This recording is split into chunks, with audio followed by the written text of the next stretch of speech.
মৰমৰ ছাত্ৰ-ছাত্ৰীসকল, আজি লৈ আহিছোঁ তৃতীয় সাময়িক মূল্যায়নৰ 2024 বৰ্ষৰ এখন প্ৰশ্ন কাকত, গণিত বিষয়ৰ আৰু দ্বিতীয় শ্ৰেণীৰ প্ৰশ্ন কাকত। ইয়াত মুঠ নম্বৰ আছিলে 50 আৰু সময় দিছিলে 2 ঘণ্টা। এতিয়া তোমালোকক 1 নম্বৰ উত্তৰটো চোৱাচোন। তোমালোকে উত্তৰ লিখিব কৈছে তোমালোকক। ক 3/10ৰ লগত 4/10 যোগ কৰিলে কিমান হ'ব? এতিয়া 3/10 মানে হৈছে 30 আৰু 4/10 মানে হৈছে 40। 30 আৰু 40ৰ লগত যোগ কৰিলে আমি পাওঁ 70। এটা আমি এনেকেও কৰিব পাৰোঁ, 3/10 আৰু 4/10। 3 আৰু 4 যোগ কৰিলে কিমান হয়? 7। তো 7/10 70। সেই ধৰণেও আমি কৰিব পাৰোঁ। 2 নম্বৰ প্ৰশ্নটো চোৱাচোন। 18ৰ লগত যদি 10 যোগ কৰোঁ তেতিয়াহ'লে আমি কিমান পাম? এইটো তোমালোকে এনেধৰণে সংখ্যাটো পাতিও ল'ব পাৰা। 18 যোগ 10 এনেকৈ পাতি ল'ব পাৰা। 8ৰ লগত 0 যোগ কৰিলে 8 পালোঁ আৰু 1ৰ লগত 1 যোগ কৰি 2 পালোঁ। টোটেল মুঠ উত্তৰ হৈছে 28। বা আমি এই ধৰণেও কৰিব পাৰোঁ, এককৰ ঘৰ সংখ্যাৰ লগত এককৰ ঘৰ আৰু দশকৰ ঘৰ সংখ্যাৰ লগত দশকৰ ঘৰ যোগ কৰি আমি এনেধৰণেও পাতিব পাৰোঁ। গ নম্বৰ প্ৰশ্নটো চোৱা। 37 যোগ 12 আৰু চোৱাচোন, সমান চিনৰ সিটো চাইডে দি দিলে তোমালোকক 37টো পালাই। এতিয়া থাকিলে 12টোক আকৌ ভাগ কৰি দিলে 2 দি দিলে। এতিয়া তোমালোকে চিন্তা কৰি উলিয়াব লাগে যে কিহৰ লগত 2 যোগ কৰিলে আমি 12 পাম। 10ৰ লগত।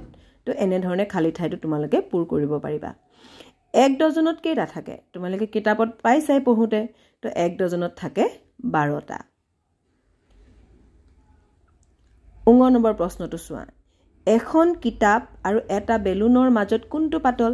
তোমালোকে নিশ্চয় জানাই সেইটো কথা। কিতাপখনতকৈ বেলুনটো পাতল হ'ব। তো বেলুনটোৰ নামটো উত্তৰটোত লিখি দিবা। এতিয়া আহা 2 নম্বৰ প্ৰশ্নলৈ। যোগ কৰা। যোগ কৰোঁতে সদায় এককৰ ঘৰৰ সংখ্যাৰ পৰা কৰিবা। 7 যোগ 2 9 আৰু 3 যোগ 3 6। খ নম্বৰ প্ৰশ্নটো চোৱা। 7ৰ লগত 1 যোগ কৰি আমি পালোঁ 8 আৰু 6ৰ লগত 3 যোগ কৰি আমি পালোঁ 9। তোমালোকে খালি সংখ্যাবিলাক একদম পোনে পোনে পাতিবা যাতে তোমালোকৰ উত্তৰবোৰ শুদ্ধ হয়। তো 5ৰ লগত 7 যোগ কৰি আমি পাওঁ 12 পালোঁ আৰু 12ৰ 1 উকলিলে। তো 7 1 8 উকলা সংখ্যাটো প্ৰথমেই যোগ কৰি আহিবা যাতে পিছত থাকি নাযাওঁ। আৰু 8 1 9। ঘ নম্বৰ প্ৰশ্নলৈ আহা। 9 যোগ 2 9 যোগ 2 9 লগত 2 যোগ কৰি পাওঁ আমি 11। 11ৰ 1 বহি 1 উকলিলে। 4 1 5 আৰু লগত 5ৰ লগত 2 যদি যোগ কৰোঁ তেতিয়াহ'লে আমি পালোঁ 7। পিছৰ প্ৰশ্নটোলৈ আহা। 6 5 11ৰ 1 বহিলে 1 উকলিলে। তো 2 লগত আৰু যোগ কৰিবলৈ একো নাই। 1টো উকলাই 1টো যোগ কৰি আমি পালোঁ 3। এতিয়া 3 নম্বৰ অংকলৈ আহা। বিয়োগ কৰা। বিয়োগ কৰাবিলাক সদায় মনত ৰাখিবা। সৰুৰ পৰা কেতিয়াও ডাঙৰ বিয়োগ হ'ব নোৱাৰে। তাৰমানে তোমাৰ ওচৰত নায়েই, তোমাৰ ওচৰত 3টা আছে, তুমি কেনেকৈ আনক 6টা দিবা? তেতিয়া কি কৰিব লাগিব? আমি আনৰ পৰা ধাৰ ল'ব লাগিব। তো আমি কাষৰটোৰ পৰা ধাৰ ল'ম কিমান? দশকৰ ঘৰ সংখ্যাৰ পৰা আমি 1/10 ধাৰ ল'ম। তো 1/10ৰ লগত যদি 3টো যোগ কৰি আমি 13 বহালোঁ। 13ৰ পৰা 6 গুচি গ'লে থাকিলে উত্তৰ 7। তাৰপাছতে এইফালে থাকি গ'ল 3ৰ পৰা যিহেতু 1 লৈ গৈছিলোঁ 2 থাকি গ'ল।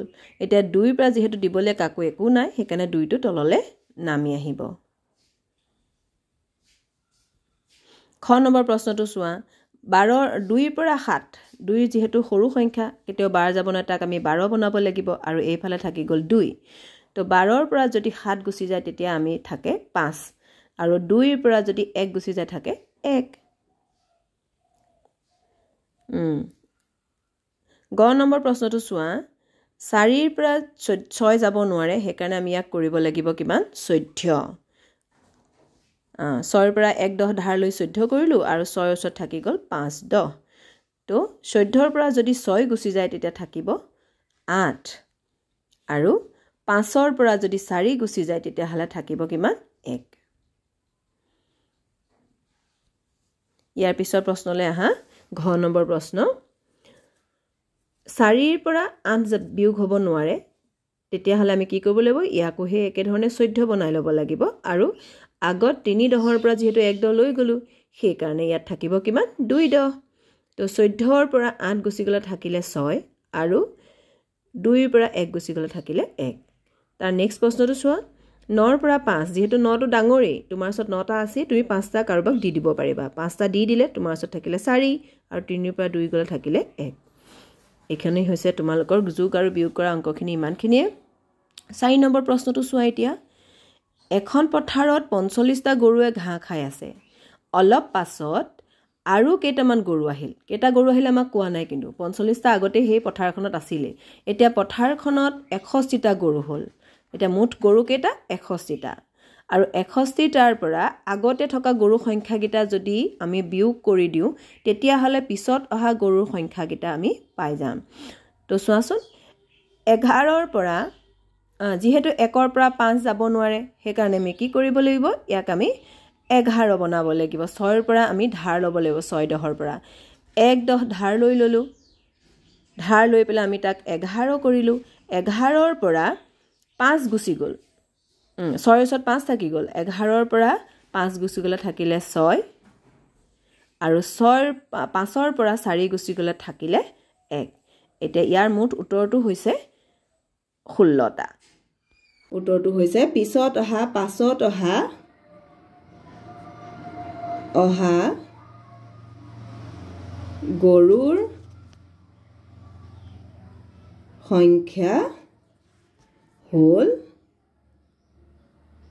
16টা গৰুৰ সংখ্যা হ'ল 16টা পাছত অহা গৰুৰ সংখ্যা হ'ল 16টা প্ৰথমে আহিছিলে 45টা তাৰপিছত আৰু বাকি 16টা আহি যোৱাৰ পিছতে টোটেল 61টা হৈ গ'ল আমি ইটো সংখ্যা বা সিটো সংখ্যা বিয়োগ কৰি দিলে আমি এটো পাই যাম 5 নম্বৰ প্ৰশ্নটো হৈছে নেউতা এটো তোমালোকক স্কুলত গাবলৈ দিছে কোৱেশ্চন পেপাৰখন মই কৰি দিলো তোমালোকক যদি ভাল লাগিছে লাইক এটা কৰিবলৈ নাপাহৰিবা আৰু যদি এনেকুৱা ধৰণৰ তোমালোকক কিবা হেল্প লাগে মোক কমেন্ট কৰিবা আৰু চেনেলটো যদি নতুনকৈ চাইছা সাবস্ক্ৰাইব কৰি লবা ভৱিষ্যতৰ ভিডিঅ'বিলাক চাবৰ কাৰণে